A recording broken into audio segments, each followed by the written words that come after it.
Hey guys, Abby here. So I'm coming to you in my stoner garage with no makeup on and I need to shower. I'm doing this because I cannot help but record this right now. This is probably one of the most amazing feelings I've ever experienced. The last couple of weeks have been really hard on me. I've been trying to get videos out and it just hasn't been working, and I've been really struggling with motivation. And a couple of days ago, I released Make You Proud, which is a song I've been working on. Fuck, I'm getting emotional over this. Um, I've been trying to write Make You Proud for 6 years. I started writing music, writing lyrics at the age of 12, and one of the driving forces in my life has always been the loss of my grandfather. My grandfather was probably the bravest person I've ever met in my entire life. I can't even express how brave he was. Um, my grandfather survived World War II in a Nazi work camp. Um, my grandfather moved his family of my grandmother and my aunt at the time, who was, I think, 2 years old, from Belgium, where they had friends and family and they knew everybody, to Montreal in Canada. And they went from Montreal to Toronto, where they settled. And years later, my aunt was 15 when they had my dad. I always want to go back in time. If I ever get the chance to go back in time, I want to go back in time to the doctor's office where they told my grandfather, "Your wife is pregnant," because they thought she was going through menopause. That's how big a gap there was. That's how amazing his birth was. I want to go back and see my grandfather's face. I can only imagine my grandfather's French Belgian face going, "She's what?" Like, that's exactly what he would sound like. And he was my best friend growing up. He lived with us for years with my grandmother, and he was always my biggest supporter. He was there the first performance I ever had for when I was in the National Ballet School's yearly production of The Nutcracker. He was there opening night, the first night I ever performed, and he took me to dinner afterwards and he told me he was so proud of me. And, he was my best friend. And I think moving was really hard on my family. Us moving out to Kemptville or Ottawa area for my dad's work for his promotion was really hard on us. And my grandfather would always say, "Don't worry, I'll come visit you. Like, the second you're set up, I will be there to see the house. You are not losing me." And then we bought the house, and the weekend that we put the money on the house, my mom and I, on our way back to Toronto, got a call. And that call was my dad saying that his sister had just called him, and that my grandfather, who my cousins and I knew as Pom Pom, because my cousin Tem couldn't say Papa, it just stuck. Because he's the oldest of us. He, my grandfather was in the hospital. Now, he'd had the flu a week before. I had seen my grandfather sick with colds. I was 8 years old, and I thought it was just a really bad cold.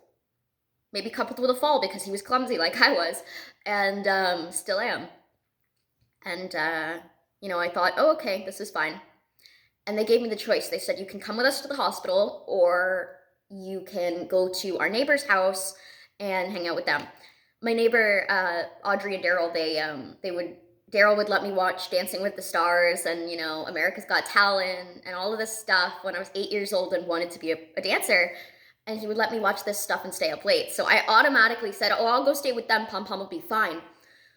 So I remember right before American Idol was about to start, my mom came in the door and I begged her to let me stay another hour so that I could watch it. And she says, "No, we need to go home." And I asked her, "How's Pom Pom?" And she says, "We'll talk about that when we get home."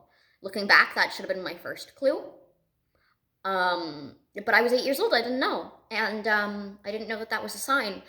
I got home to find my dad crying on the couch. And I knew. And as an 8-year-old, discovering mortality is really hard. You don't really understand the concept of this person is gone and you will never see their face again. And that broke me completely. If I look back, I always say that I started getting anxiety and depression at age 15. If you look back, I got it at age 8 because my grandfather died and I moved 2 weeks later. I moved, 4 hours away from everything I ever knew, right 2 weeks after my grandfather died. it was really scary. And so when I was 12, I started writing lyrics, but I could never write about him because I couldn't write about it without crying. And, you know, in my teen years, I tried to cry as little as I could, even though I ended up crying a lot because I was very depressed. Um, my, you know, I tried to cry as little as possible. And every time I tried to write about my grandfather, I would start crying. So I wouldn't write. And then Paper People was released this year, or last year. I keep saying this year because it was only like 3 months ago. And the reception was so incredible. And so I started releasing more and more music, and the response has been so uplifting as a musician to have people in Australia messaging me and telling me that they heard my song and they love it. It's insane. And yeah, that did happen. I feel amazing. I feel amazing that I am touching people's lives. I'm not doing this for money because at the moment I am putting more money into it than I am receiving from it. Like, I'm making no money off it, but I'm putting like $20 every time I release a song, which is somebody who has, you know, one job and not a lot of money. It's a lot. It's a lot. And, but I've been going out there and doing it and putting myself on the line with it.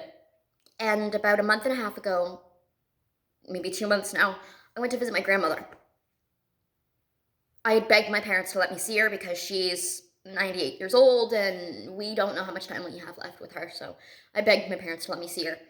And she looked me dead in the eyes. And you gotta remember, my grandmother has basically, when my grandfather died, her health, which was already iffy, started declining, especially her mental health. She had early onset Alzheimer's, and she has dementia. And so we call her our lovably insane grandmother because she is. She's wonderful.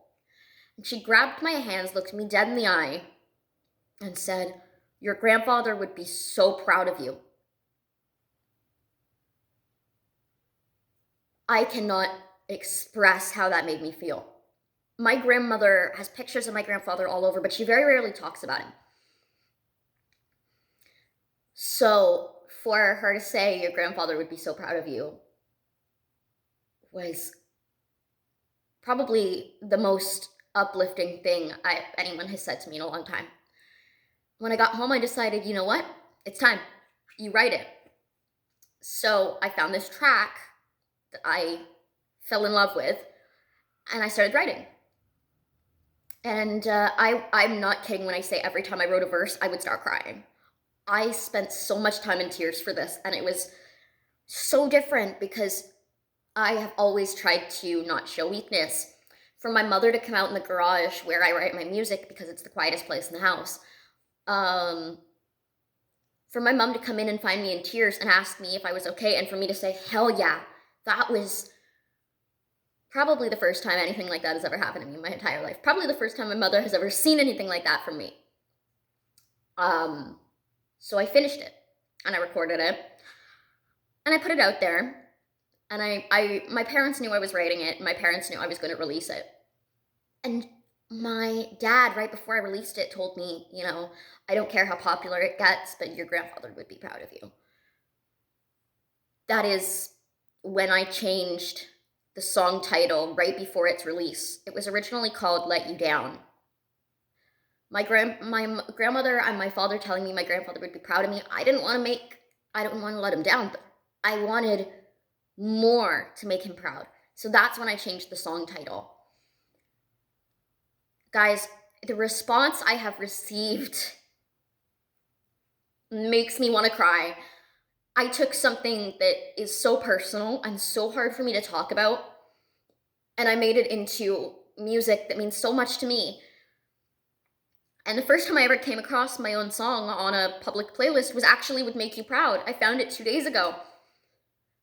That felt insane. I was getting messages from people saying they had similar experiences. I still am.